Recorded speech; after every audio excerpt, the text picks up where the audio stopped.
Good morning and welcome. Welcome to my live stream. Here to fight CPS with your host, Bob Pace. It's a warm welcome. We have an early caller this morning that will talk shortly about her case. She's calling in from Texas. And she called me last night and was late and didn't have a chance to finish what she was talking about. Now, this live stream is broadcast around the world. I have 22 countries now and 50 states and over 1,500 people I've talked to. I've been doing this since October of 1983.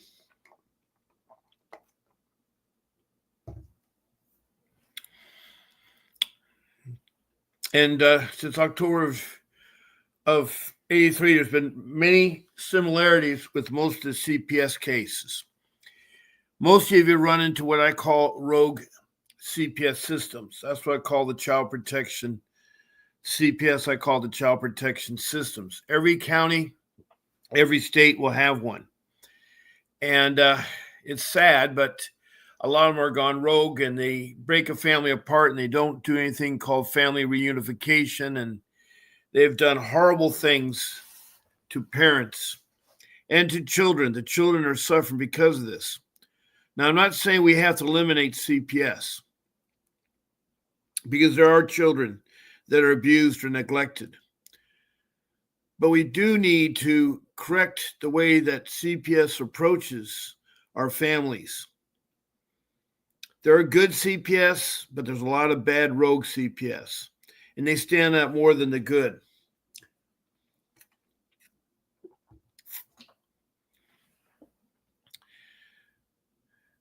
Now, some housekeeping rules is that when you're in this live stream, you can do emojis, hearts, and thumbs up, and smiley faces. You also send me stars. Please check below to follow me and do reviews. Also, you'll be notified I'm on. Check the notification button. And you can also type me comments or questions.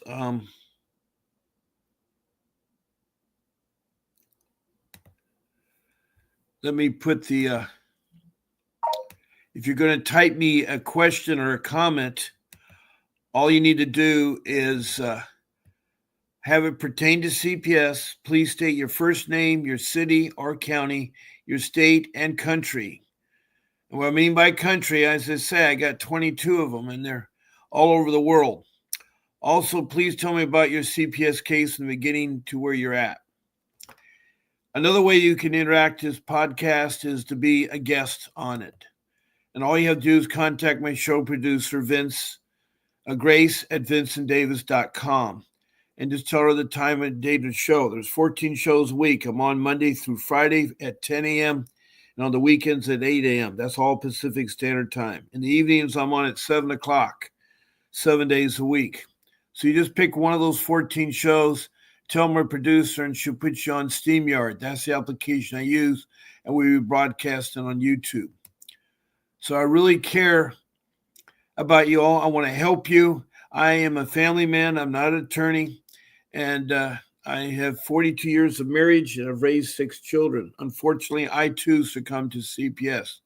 That has ruined my life and taken one of my children and so forth. I've been fighting them for 15 years. Now, I think it's important that we have our guest talk about her case. And since she's not been live before, you need to start at the beginning with your name and where you're at, and then how your case got started, okay? Yeah, sure, absolutely. Go ahead. My name is Rain Becker. I don't care about giving my last name. I'm in Wise County, Texas. I have a very difficult situation that I think is unusual, to say the least, and that's kind of why I feel like the judge doesn't really know what to do here. My son was born with a heart defect. He's had 2 open heart surgeries. His heart defect is considered to be terminal, but the way that they rerouted the blood, it's backing up and killing his liver. So he has terminal liver disease. which the doctors say will kill him before his heart does. He has a feeding tube. He has seizures. He's autistic, developmentally delayed, and still in diapers. He's 10. He just turned 10. So wasn't supposed to live past 5. So God's been really good to us and to him. So he wasn't allowed to go to school previously because of COVID and his compromised immune system. The doctor said he could not go for health reasons. So he was finally cleared this year to go to school for the very first time. And I can understand from an outsider looking in, a 9-year-old child just starting school who's getting into the 4th grade doesn't look right. I get that it doesn't look right. But just because it doesn't look right doesn't mean it isn't. My child has extenuating circumstances.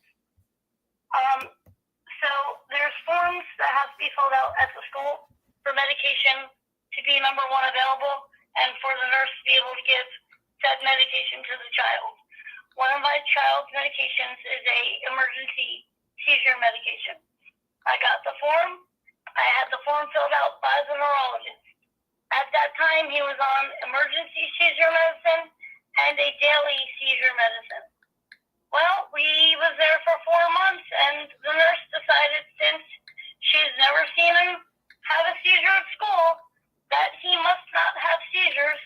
Therefore, I'm giving him medicine that he does not need. So he was taken away for medical abuse, aka Munchausen syndrome by proxy, fictitious disorder imposed on another. And while he's been gone, he got removed New Year's Eve.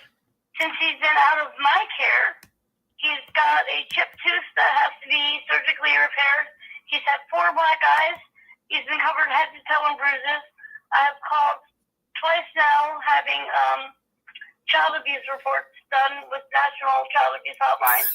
And just this past week, the security officer at his school decided it would be brilliant to handcuff a 10-year-old autistic child. My child's going through hell. When is enough enough?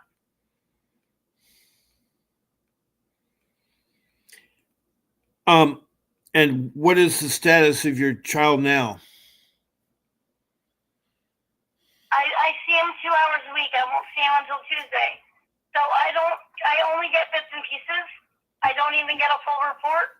The only thing I know is that he was handcuffed. And he managed to run outside of the school, get into the parking lot, and was almost on the street before they got to him. The school is now failing to protect my child, as well as the foster home is failing to protect my child. If anything, they're doing more harm than good. And the judge, I know right now they're looking for another placement because the foster family put in notice. They have 25 days to find, and he has to be in a medical home. He can only be within an hour away from me. The judge will not let him be farther away. So they have 25 days to find him another placement. By May 5th, if they don't find that placement, the judge will be returning him to me. But if they do find another placement, at any given point in time, once that placement says they don't want him or can't have him, she's no longer going to move him again. She'll return him because he'll be in now 5 foster homes. Okay. And are you completing some classes, they say you are? Yeah, I'm 2 weeks away from graduating parenting class. Today is week number 9, and then next week will be week number 10. That's 10 weeks. Okay. I also have counseling in my case plan, but the counselor I was seeing has a licensing issue and found out after he took me on that his license was not valid. So now my caseworker is trying to find another counseling place. I actually just signed a form for the new service that I'm going to be attending, but that hasn't started yet because I've just got ordered. Well, is that contingent on your child being returned that you complete the counseling? This is coming from a recommendation of the psychological evaluation that was done for me, but I do not agree with that evaluation because prior to the evaluation, the psychologist or psychiatrist, I'm not sure what she is, already had my paperwork, already read through my file, and she had her mind made up before I even got there. In the report, it says, at this time of the evaluation, there is no evidence that indicates Ms. Becker intentionally harmed or made her child sick. But then, in the diagnosis section, she went and diagnosed me with fictitious disorder imposing on another, like, not Munchausen syndrome. She diagnosed me with exactly what they took him away for. And I'm trying to get a second opinion and pay for my own psychological, because I don't understand how she can contradict herself and then diagnose me with exactly what they're trying to say it is. I'm not buying it. Now you have an attorney, a court-appointed attorney, right? I do, and I feel like he's been fighting for me. I feel like he's trying, just not trying enough. I don't want to down him because he has been advocating for me. I just think he could do more, and he's not. Like, he's doing just enough, if that makes sense. Well, have you talked to him? Have you talked to him after you talked to me? You need to talk to him to put some heat. He needs to help defend you. He needs to do his job, or you report him. If he doesn't, I have to get an appointment with him. Who knows when that's going to be? yeah. Everything's hurry up and wait. While my child is suffering and being physically abused. Now, one thing you can do, right, but there's one thing you can do. You can call 911 if you feel your child's in danger. And they will record it. And they will send someone to investigate it.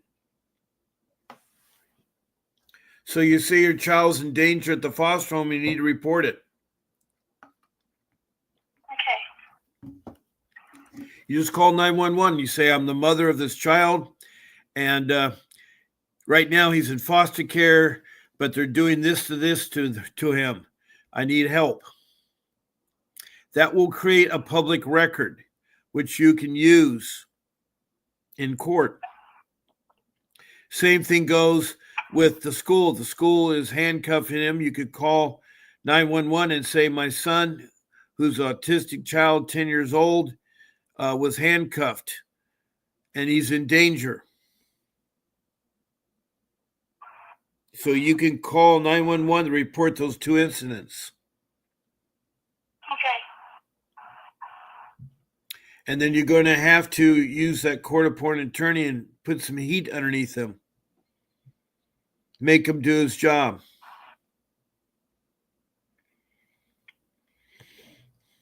Also, you need to complete everything they ask of you so you get your child back. I plan on it. I called today to try to set up the services, and they don't even have the authorization form yet from my caseworker. Okay. I asked them to give me something in writing saying they didn't have that, so I have my own paper trail, and they refused to do it because, of course, the other side is doing everything that, oh, your worker's doing what she needs to do. No, she isn't. No, she isn't.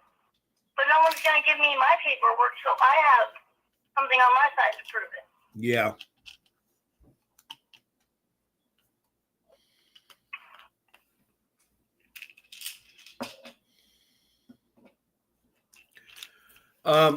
Your case and is... anytime we've got a child who's being harmed, what are we doing?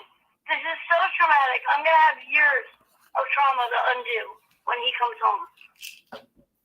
And if they want to paint me to be this abusive person, right now, I'm the lesser of two evils. Because none of that was happening in my home. And they still refuse. They're going to drag their feet and refuse because my child brings them $3,000 a month. And they have his SSI check. Yeah. Have you reached out to legal services, free legal services, like Zoom? I've tried to, but they said since I have a court-appointed attorney, I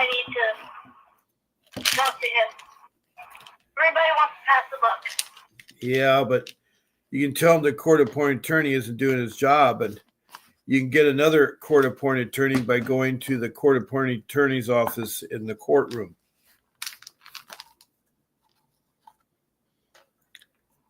It seems like this CPS organization in Texas is just going for the money. Because especially when special needs. Go ahead. My attorney's argument is normally in these cases you have a normal, well child that the parent is making sick. That's not the case with my child. He was already sick. I wasn't making him sick.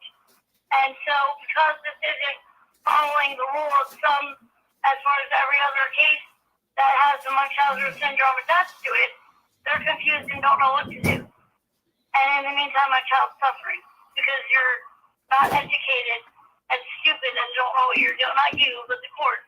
They don't know what they're doing. And so they think they're protecting him when in reality they're harming him even more.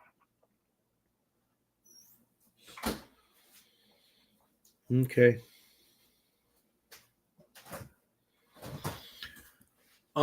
Yeah, the case is really a hard one here.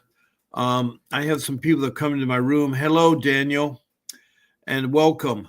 I'm okay, Daniel. Thank you, Danielle. Good to see you. It's good to see you also. Danielle has a special needs child, and they kidnapped him for several years after he turned 18. And his mother tried to get him out, and finally he's got him, but they're really notorious. This is in Georgia and in Texas because the child was transferred from Georgia to Texas with special needs, but then he was lost in the special needs thing in Texas, and they refused to let him go when he turned 18. But now he's with his mother, and his mother also is taking care of her brother, who's a special needs child too.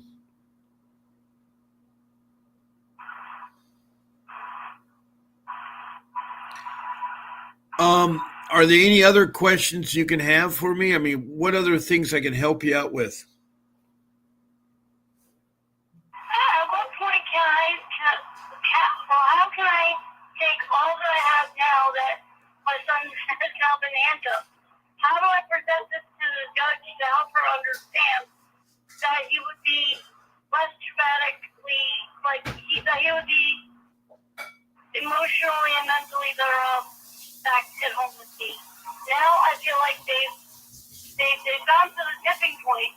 So how do I present this to the judge so she understands what I'm trying to show her?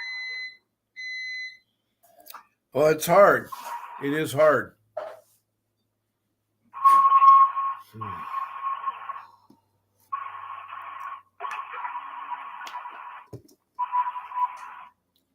Because she said she wouldn't feel comfortable returning him until I started services, and she had a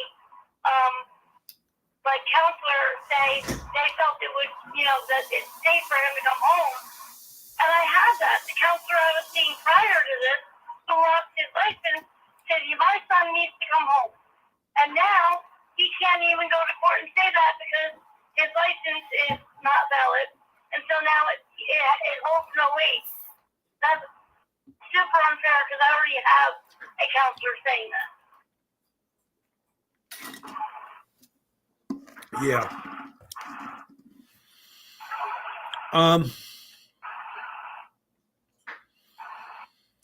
I think you talk to your attorney one last time, your court-appointed attorney, and tell him how you feel about things, and then I think you should get him replaced if he doesn't perform.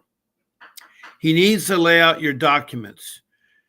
You need to subpoena your doctor or subpoena some records to show that you did have a medical authorization to give your child that medicine that they said that you were given that was not authorized. I already have all those records. They've already been turned into the court. My attorney has a whole binder of evidence, and that's the first thing that's in there. Well, then the attorney needs to show the judge and the court what he has. He needs to point out that, he can say, Your Honor, I have documentation from the medical doctor that he needs his medicine and she was just administrating it. He's got to do his job.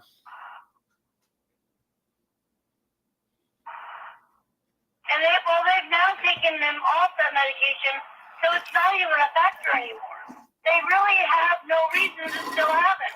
It's just that once they have him, they're sinking their teeth in and not letting him go. Well, because honestly, they don't have a reason to have him anymore. Well, the reason for removal no longer exists.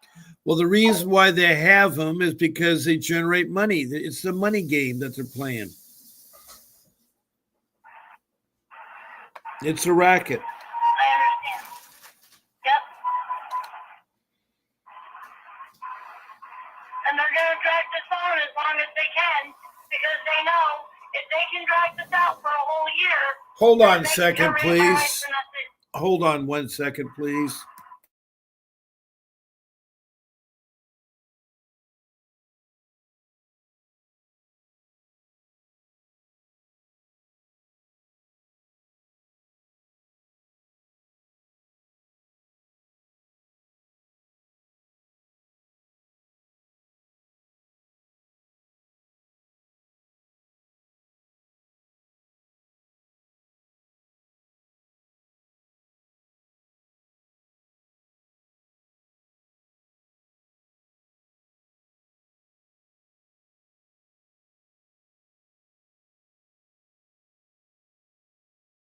I'm back. I unmuted the mic here. I'm back, and I do apologize for the interruption. And it is really, really hard. I want to welcome Philistine Gibson, who has said Child Protection Services causes more emotional damage than the original family systematically bullying. Good. Now, she is Philistine's first native Indian from Canada, and she has said that in there. And she listens to my show every day as well as Danielle. So here's your kind of sum things up that I've tried to help you here is you need to get your court-appointed attorney to fight for you. You need to have a good understanding. If he doesn't want to fight, then you got to report him to the bar and you got to get him replaced because you're going to go nowhere unless there's an attorney fighting for you in your court. And CPS doesn't care because all they want is the money. The money will keep rolling in even though they're abusing your child.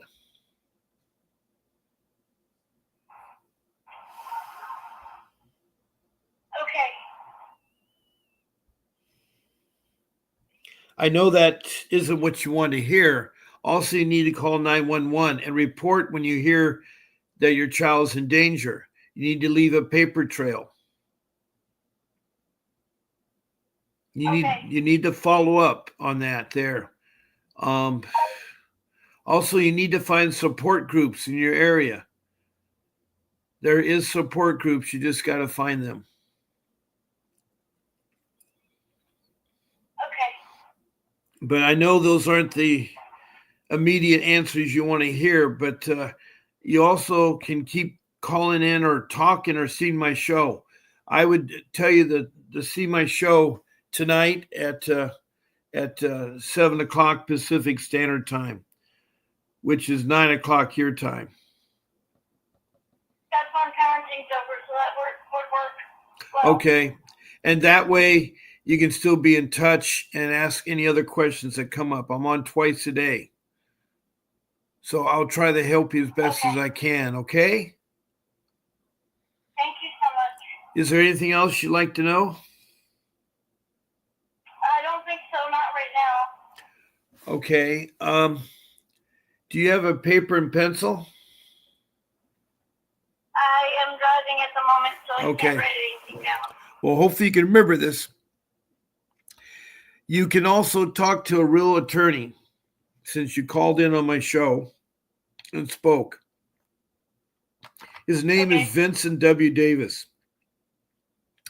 All you have to do is text me at the number you called. the number you called, the 626-698-0990. Text me your full name, your email, and your phone number. And then I'll have my producer set up a private Zoom confrontation with Mr. Davis for 15 minutes. You make yourself a list of questions and you ask away. Prioritize the questions.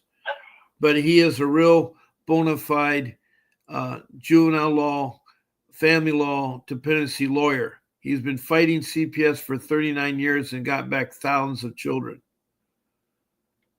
He's also done civil lawsuits. After the case is over, he'll do civil lawsuits and won millions of dollars, both in state court and federal court. He's a trial attorney. He's been in foster care himself. So he's a good candidate for you to talk to. Okay? So you need my name and my phone number? And your email. There's 3 things. Okay, I'm sending it right now. Well, I don't want you. You're driving. That's fine. You can pull over or do that. Okay? But I should let you go then. Okay? All right. Thank you. Thank you for calling in and stay in touch. God bless you.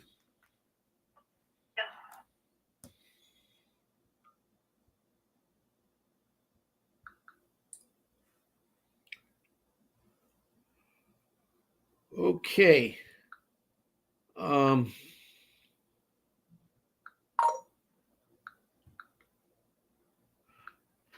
That was a tough case. Raina Becker from Texas, and she has a special needs child that's got all kinds of complications. And she used to live in Mississippi, but she moved to Texas for work. She enrolled her child, but apparently some misfortunes have come her way.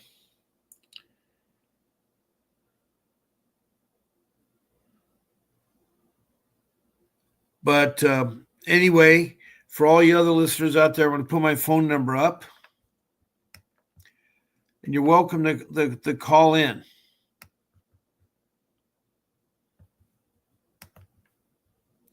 Now, my number is 626-698-0990.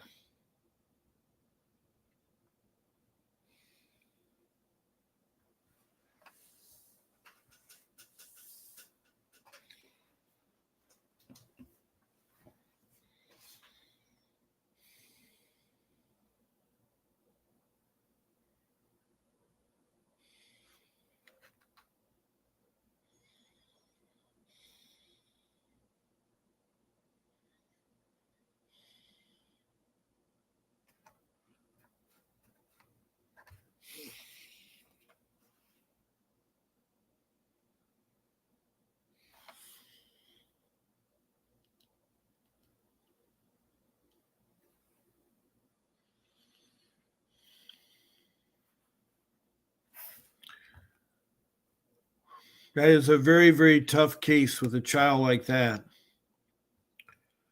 Speaking of child, I think this is Gabriella, whose name on YouTube is Child.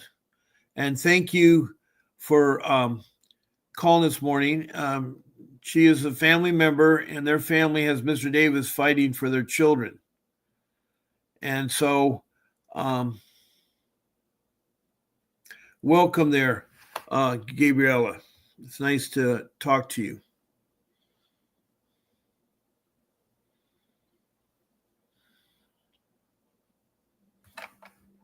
Now, Danielle, do you have anything you'd like to say? You'd like to update on your son or what's going on? I'd love to hear from you, Danielle.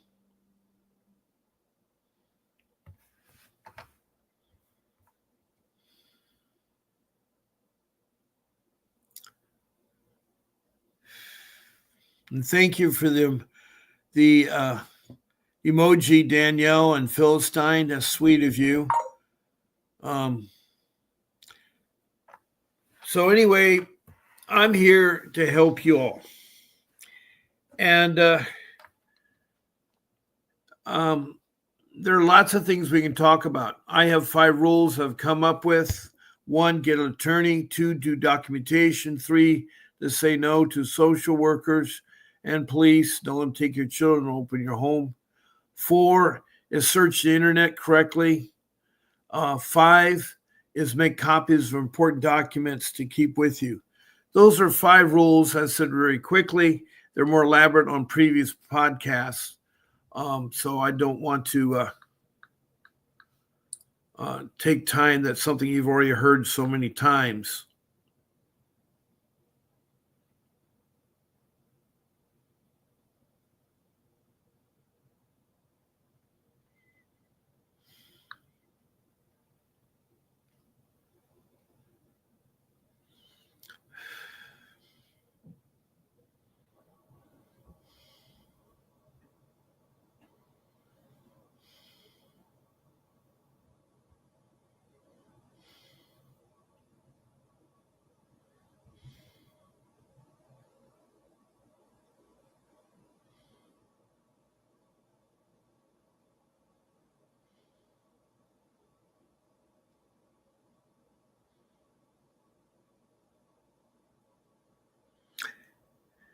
Now, it's also hard when a government does things that I don't know why President Bill Clinton did this incentive law. It's actually an award that he gives. This is dated 1999. Surrounded by families who have adopted American foster children, President Bill Clinton Friday announced new financial incentives to get more families to open their homes and hearts to these children by adopting them. Well, that sounds great. That sounds great if that is really true. President Clinton said $20 million is being awarded to 35 states that have shown the biggest increase in adoption from foster care. The award offers an incentive to reach the president's goal announced in 96 to double the number of foster care adoptions from 28,000 a year in 96 to 56,000 a year by 2002. Clinton says the programs initiated are well on their way to meeting the goals. We have new evidence that these efforts are bearing fruit, Clinton said. The Department of Health and Human Sources has just given me a report that tracks our progress in meeting our adoption goals. It shows the number of adoption from the foster care system increased from 28,000 in 96 to 36,000 in 98. Despite the increase, the president said too many children are waiting to be placed in permanent homes. CPS estimates that 110,000 children in the nation's foster care system cannot return to their birth families and need families to adopt them. Well, if they're not trying family unification, I don't understand this. The president also announced he's awarding $5.5 million in adoption opportunity grants to outstanding public and private organizations in 16 states to research new ways of increasing interstate adoptions and adoptions of minority children. Together with their efforts will help to accelerate the remarkable program we've seen. The president also called on the Senate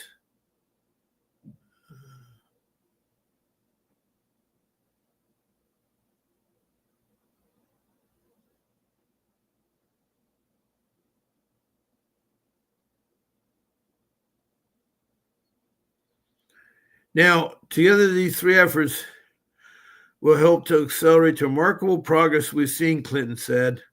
The president also called on the Senate to follow the lead of the House and pass a measure that allows children who leave foster care to stay on Medicaid until they're 21 years old. Currently, children lose their Medicaid benefits when they turn 18 or forced to leave foster homes. Clinton stressed during his announcement Friday that the efforts to increase adoptions had been bipartisan.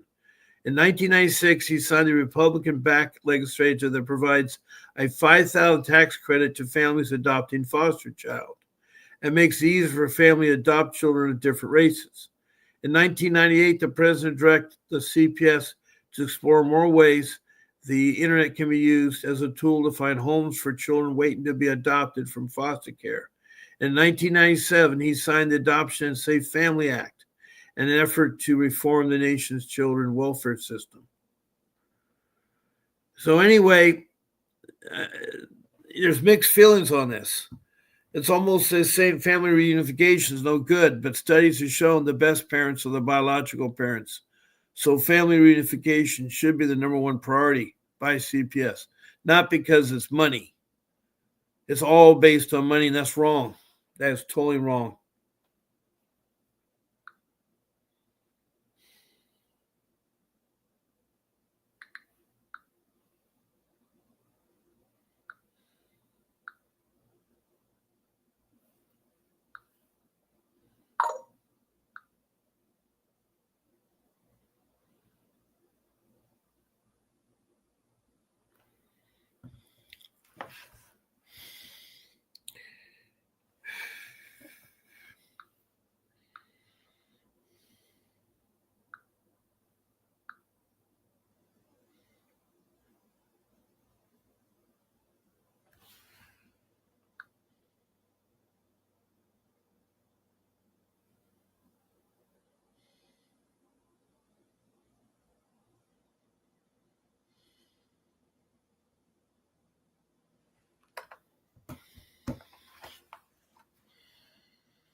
Now, let me check the latest news on CPS and see if there's something we can talk about there.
Now, here's a question I've come across.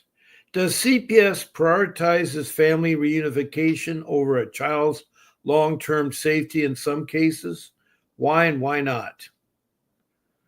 Making women, children, and families political cattle is a conspiracy by the media with politics and a special religious propaganda, plus advertising's wet dream for maybe 8 decades or so.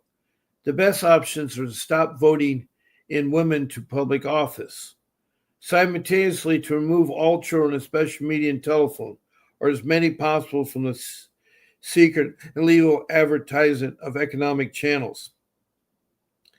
Facilities where preside and labor the liars, the thieves, and kidnaps and murders children. Plus, she loses guns, uniforms, and warrants, and her telephone driver's license, which are tools of. This is terrible. I don't understand that one.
Okay.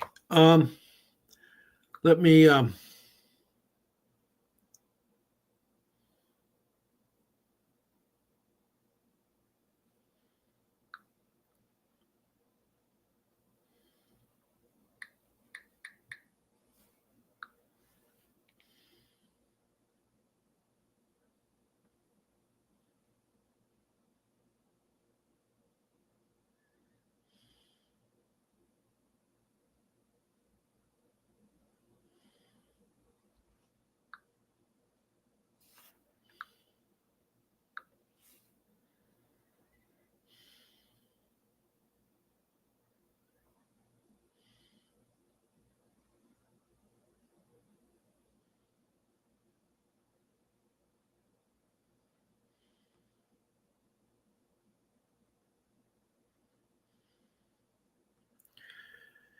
now I'd like to see something about child neglect.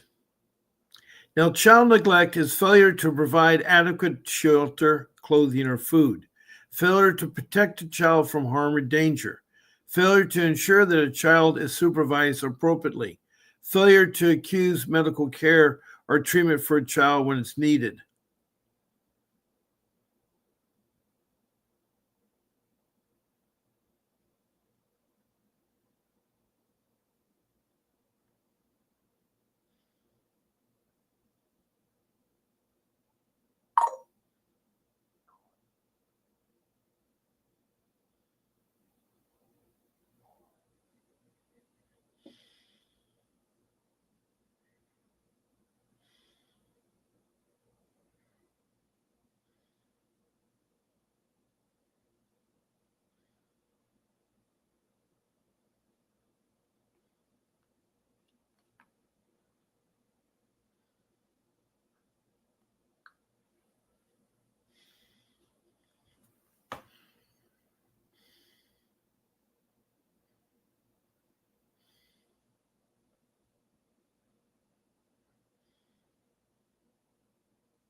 A lot of this is nothing really new because we've already talked about that.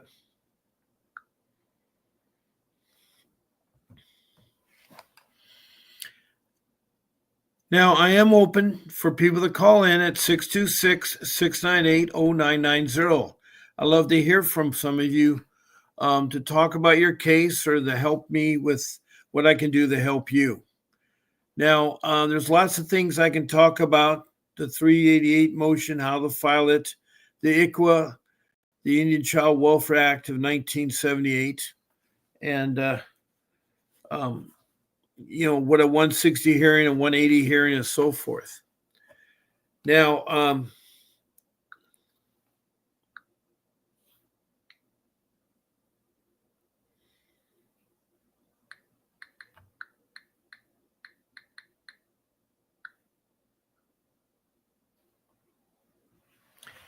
I am going to talk about the 388 motion I've talked about before.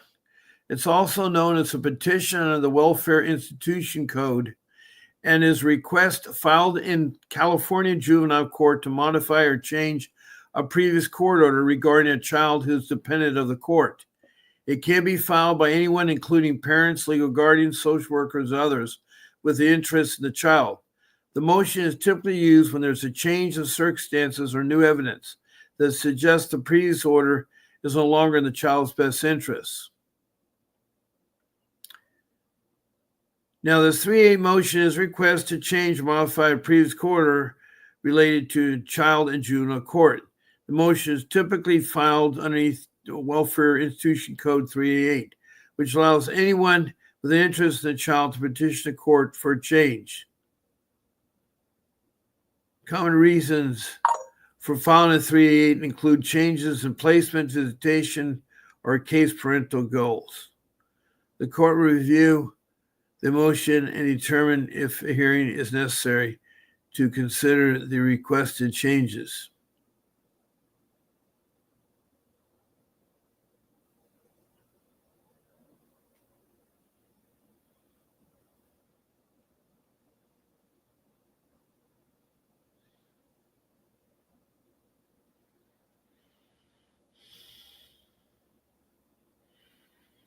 The person filing the motion must demonstrate that there is a change of circumstances or new evidence. Now, a common use of 3A is to change the permanent plan for the child, such as switching from adoption to guardianship or another long-term placement. To request a change of visitation, such as from supervised to unsupervised or vice versa. To request the reinstatement of services that are previously terminated. To modify a current order, such as a case plan or visitation schedule. How is the 3A motion handled? The person filing the motion must completely file the necessary forms, including a request to change the court order. The court will review the motion and determine if it's necessary to hold a hearing. If a hearing is held, the court will later hear arguments from all parties involved and a decision on the motion. The court may grant the motion and change the previous court order, deny the motion, or set the case up for further hearing.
Okay, I've returned.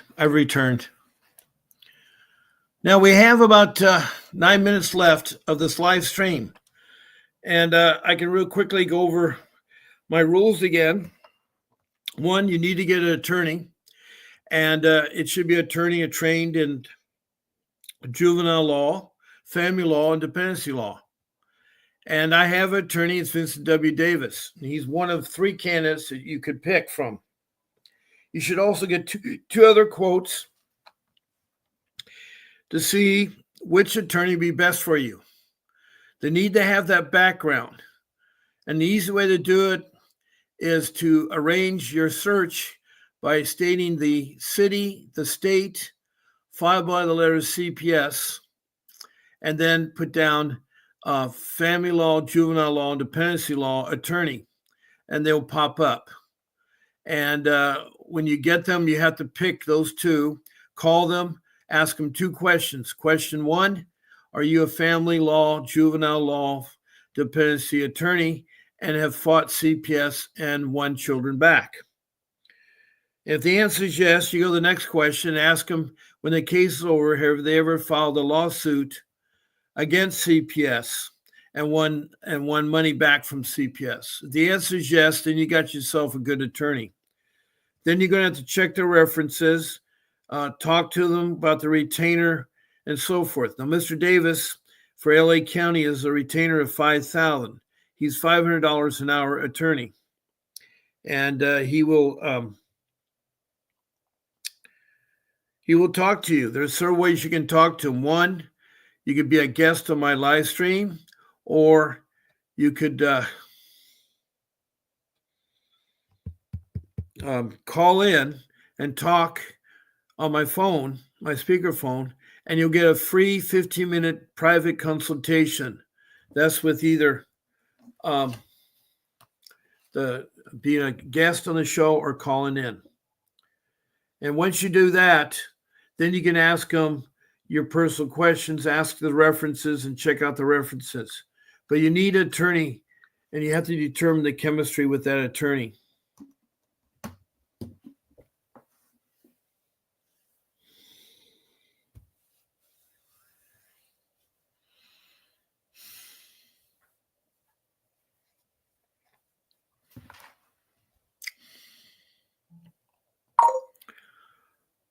Rule number 2 is you create a notebook, a thick notebook, and you put all your documents in there, your court documents, any other documents you have. Use subject tabs and dividers and divide all your documents up there. Create a very important document called the incident time log. This is where you list all your incidents starting from day one. And this can be either by social service, the police, the school, the parent, child, where it is. You start off with, on the first line, putting whether the incident is on the phone or in person, and then we'll put the date and time and the people involved. The second line is a summary of what the incident is all about. The third line is a summary of the incident. And you do this with each incident in chronicle order here. And so you start with the oldest one first, and then put the ones built on it. And you keep doing it and doing it, because in 6 months, you won't remember everything. So it's very important. Document is really important. That will help save your case. The rule 3 is you don't talk to social workers, don't let them in your home, and don't let them take your children. Your home is your castle. Your drawbridge is up. You don't let people in. You know that you're not supposed to talk to strangers. So you don't have to be afraid to close your door and not let them in, or not talking to them. It's a legal matter, so you're entitled to your constitutional right to have an attorney at your presence. And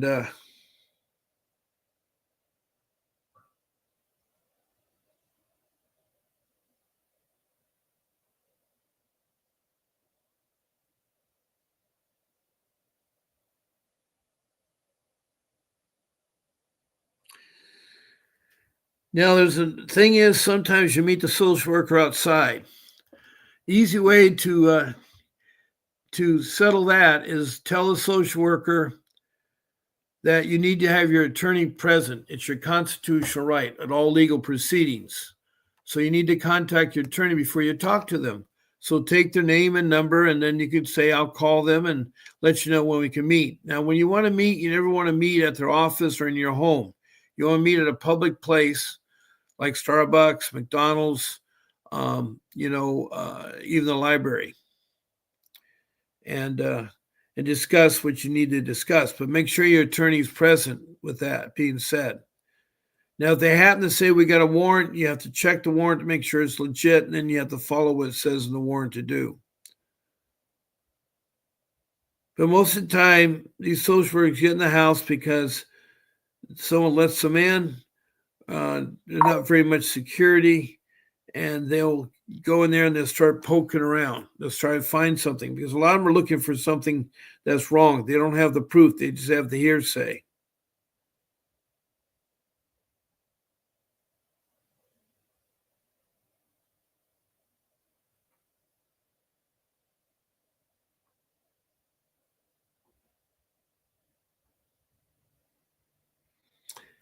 Now, there's also something called medical trafficking. You got to be careful there. With medical trafficking, they will actually take your child at the urgent care or at the emergency room at the hospital. They may overhear something and make assumptions and take your child. There's social workers who work there. Do not talk to them. Do not let them take unless they have a warrant, court order. So you got to be careful of that. That's, emergency room or the urgent care.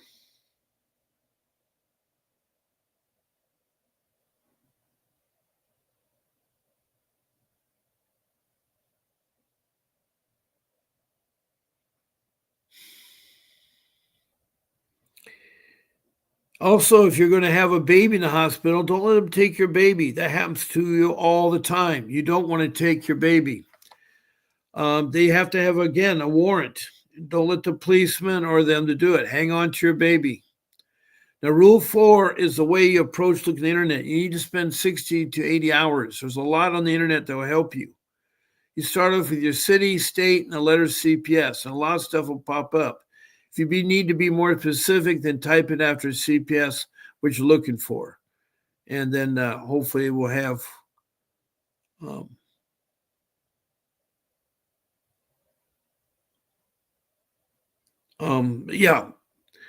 Now, rule number 4, I said there, is the order of words. That's really important. Now, rule 5 is make copies of all your documents, birth certificates, marriage certificates, your driver's license, your children's school report, grade report, their health records, shot cards and stuff.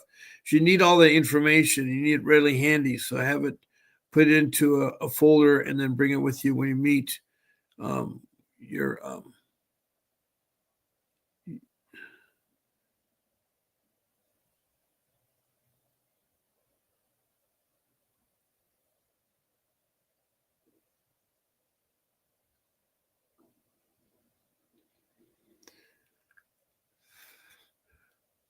So with that being said, it's time for me to close shop.